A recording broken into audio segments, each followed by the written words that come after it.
30 years ago, I pulled away from this port and away from my partner at the time, stood waving and convulsing with such raw emotion that people stood around her, seeing people off likewise, began to watch the scene between us with curiosity before drifting away themselves.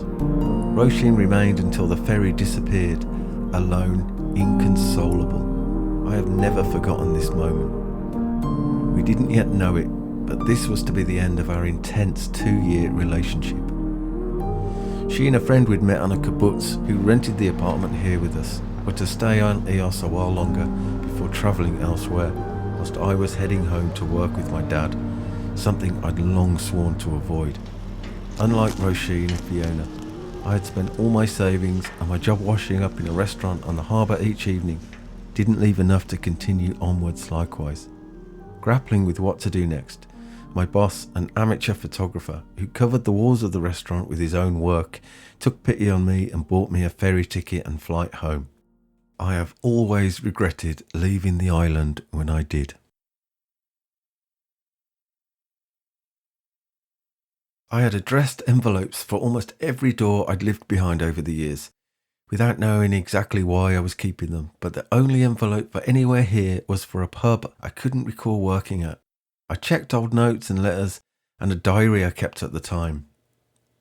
The intensity of feeling contained in the letters took me by surprise, and here and there the print had begun to fade badly, as though the paper itself wished to forget. This meant the only evidence I had of the door here was a photo I'd taken outside of our apartment one night before heading out, and a picture of me heading to Kolitsani Beach, the beach visited each day before work, nothing more. I had contacted multiple people on the island with this image of Fiona and Roisin standing outside her apartment for clues as to where it might be within the town of Hora, the largest settlement on the island, and had been told that it didn't look familiar or that it was impossible to say, and also that an archway was unusual. A few people asked if I was certain the photograph had been taken on the island. I wasn't, but Fiona, who had sent the picture over after contacting her for memories of the apartment, was certain. I took it to be a good sign that the archway was unusual, as this would surely help. I started a crowdfunder and applied for artist grants, and took out the credit card to book flights and accommodation. Feeling wide-eyed and overwhelmed, settling into the digs and having explained the project to the owners as they took us to the town from the port, one from Athens originally, garrulous and excitable over the idea, the other, an architect and native of Ios, quieter, both with flawless English. They looked over the printout and shook their heads before taking a picture on a phone to ask around. The architect seemed sceptical that an arch was something remarkable to the island. Wasting no time, walking through the labyrinth of narrow, winding alleyways and its whitewashed houses, most of the clubs and bars closed for the off-season, the evidence in hand, threading our way about the town, in and out, getting lost, coming across the same bakery a few times from different pathways before heading into an unexplored alley and coming out somewhere new. Heading back in and up and down and around, feeling like a confused heat-seeking missile in a maze of lukewarm Nearly gates and architecture, an archway and a distinctive blue gate. Hoping for a head start, at home I had used Google Maps to travel through the alleyways remotely before growing frustrated and tired of the limited stop-start screen chase, the camera operator unwilling or unable to take certain routes. Did I dismiss the local knowledge too blithely, I wondered, though archways didn't seem so rare after all. Had I underestimated the task? Was Fiona right, or had I simply hoped for the best? Losing confidence a little and looking over the image again, it began to seem as though it could have been taken anywhere before we fetched up here. We couldn't find regular work in Santorini, save for the Blue Note nightclub, which didn't pay well or at all some nights, and roads didn't seem right. Athens wasn't what we were looking for either, so for some reason I couldn't recall, we fixed upon Ios, where we quickly found work in an apartment and a thriving nightlife. We had found paradise. We decided to head to the beach to retrace my old daily routine before trying for the door later. We had 2 full days on the island after all. I bought a hazelnut croissant, worried I might have wasted money we couldn't afford, worried I might have come all this way only to leave with new regret. There were feral cats everywhere looking for food and attention, and I wondered what the project might look like without this final door. What new angle I could possibly take, like filming the door of the current dig, say, where the cat suddenly bounded out of nowhere before cautiously placing a paw across the threshold, watching the reaction to this boldness attentively. Did it matter if I didn't get the real door? Maybe not. That would be the story. 2 of the doors hadn't moved an inch, and 2 others no longer existed at all. Torn as what constituted a significant door anyway, I'd recorded the Santorini door just in case. Should I explain any of this in some way? Turning off the main road down to the beach, something about the telegraph pole against the blue sea on the horizon struck me as interesting, and I took out the piece of paper with the pictures. Safer looking, greener looking, heavier looking, the image was recreated almost 30 years apart.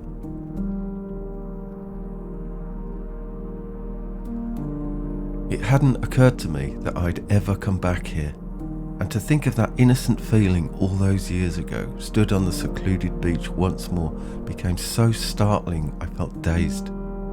I had so often considered this youthful daily ritual, measuring it often bitterly and oversimplistically against the ambush of present-day reality, that I came to see adulthood as the managing of future regret and art as the obstinate child pushing back.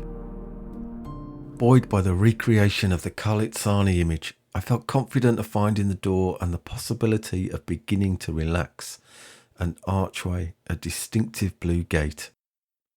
3 or 4 hours later, I folded up the paper and relented to the idea of food, feeling guilty about my anxious presence impacting my partner's time during our fleeting stay on the island that we couldn't afford, and her boredom at my tedious reminiscing and nostalgia, ever marinating in the past as if the present could only ever skip between the past or the future, having nowhere to settle in between.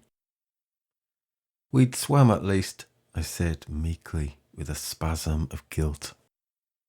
In overcoming the problematics of art, Yves Klein observed, my fundamental self is at war with my multiple psychological personalities.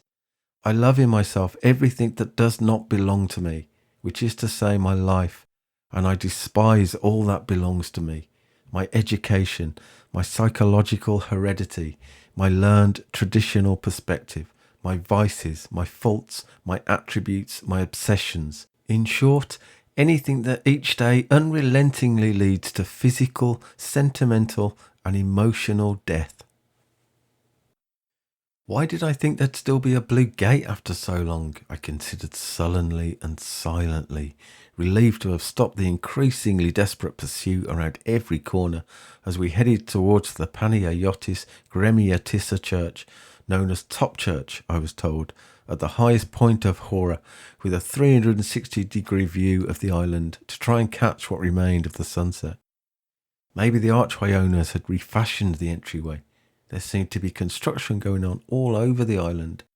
A simple thing like that could be done in a day or 2. Anyway, I walked past a blue gate and continued on a couple of steps before wheeling around to study the gate. Fumbling for the paper in my pocket, I looked beyond the gate and took in an archway next door and called up to my partner, who had disappeared out of sight, looking goggle-eyed from paper to gate to archway. I had found it. Looking across the island in all directions and out to the wine-dark sea with a feeling of near ecstasy and the strangest sense of something like youthful freedom and an unmistakable joy, relief, the beauty of everything around, the sun just below the horizon, we relaxed into plans to visit Homer's grave and to swim some more, to eat out and to drink and to celebrate. The door project, beginning 2 years before, was almost complete. A large Greek flag, torn at the edges and faded a little as though it had seen a lot of weather, billowing proudly at the top of its pole and enjoying the air, seemed in the fabric's rhythmic movement to make a sound like the clapping of hands.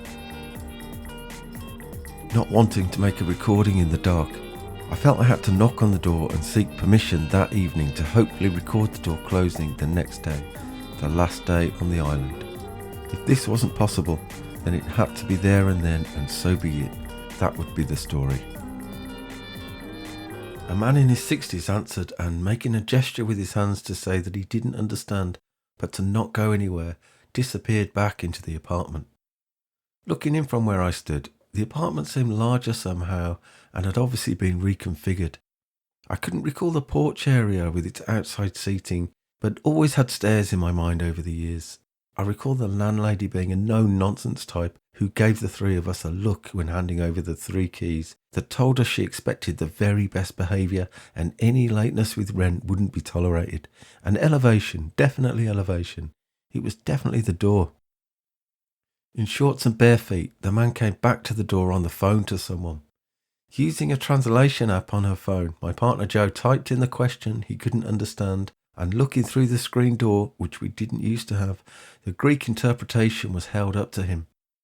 Scrutinising this and looking more confused than ever, he handed me his phone saying, "Maria," and took the phone with the translation to better focus.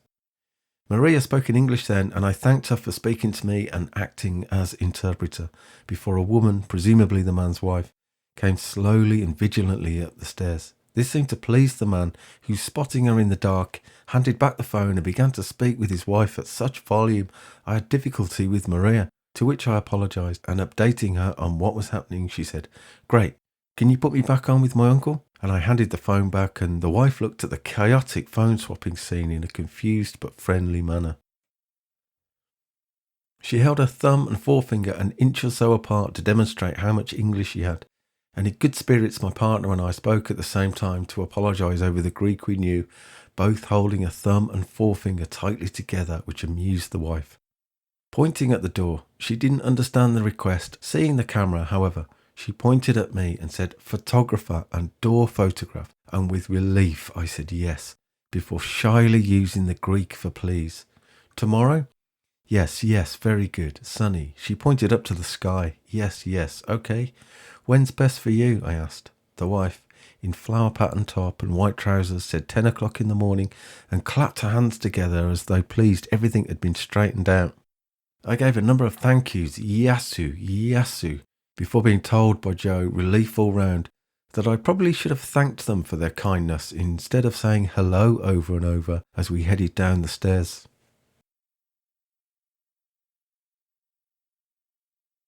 One morning, hungover, I had been disturbed by the noise of young children playing loudly in the alleyway outside the bedroom window.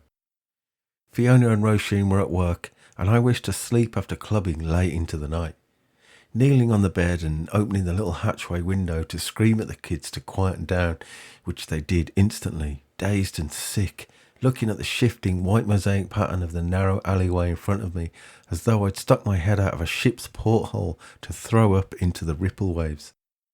The kids scattered around the corner, celebrating into the night, having found the place, incredibly, a mere 2 or 3 turns from our current digs, with a public toilet landmark at a crucial turning point upwards, instead of along, past the nest, under the interesting wooden walkway cover, past the hazelnut croissant shop, and underneath the tree, heading right underneath the laundry, if still there. To find yourself at the oven and the pharmacy meant going too far.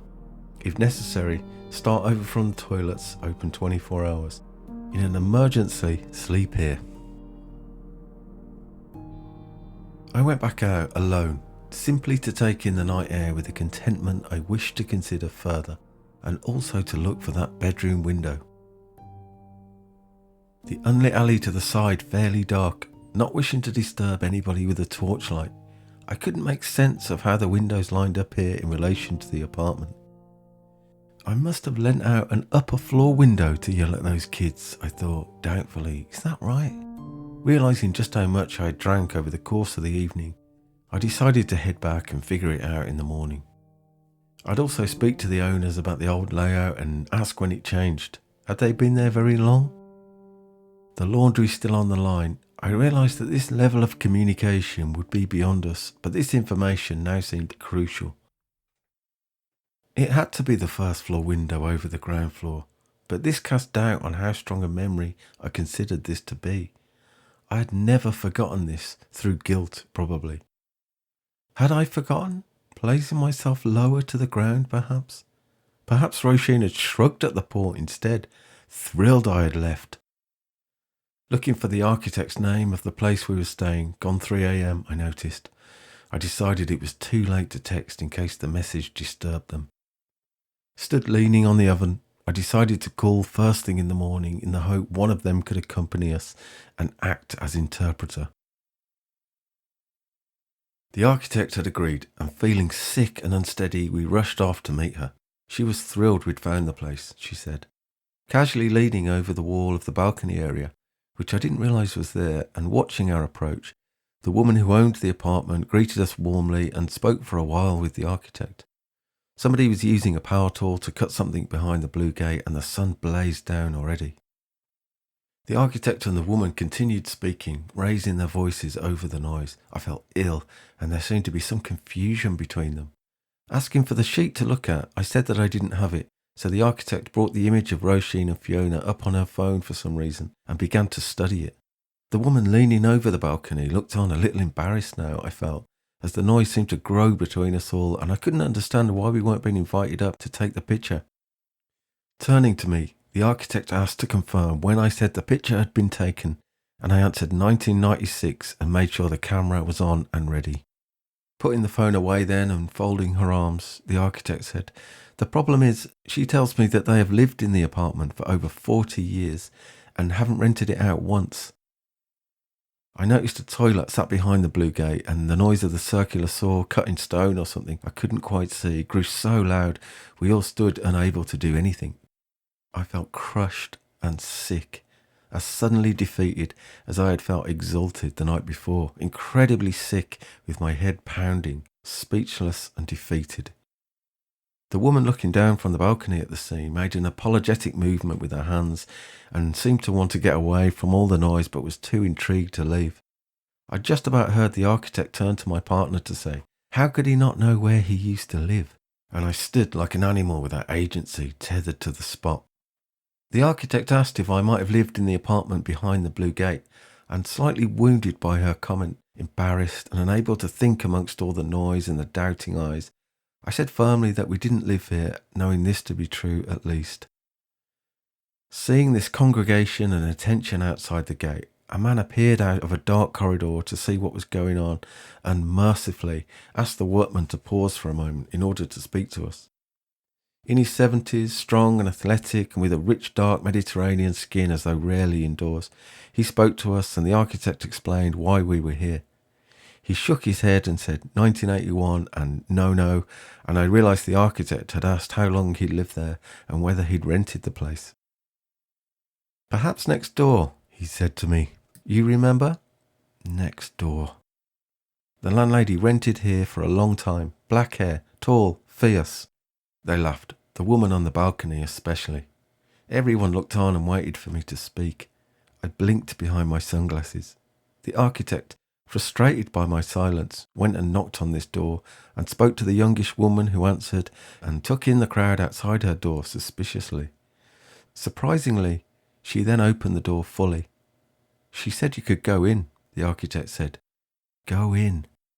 "Go in?" I said, confused. The woman had disappeared inside and the door remained open. Go, the man said. I headed in, not knowing what else to do.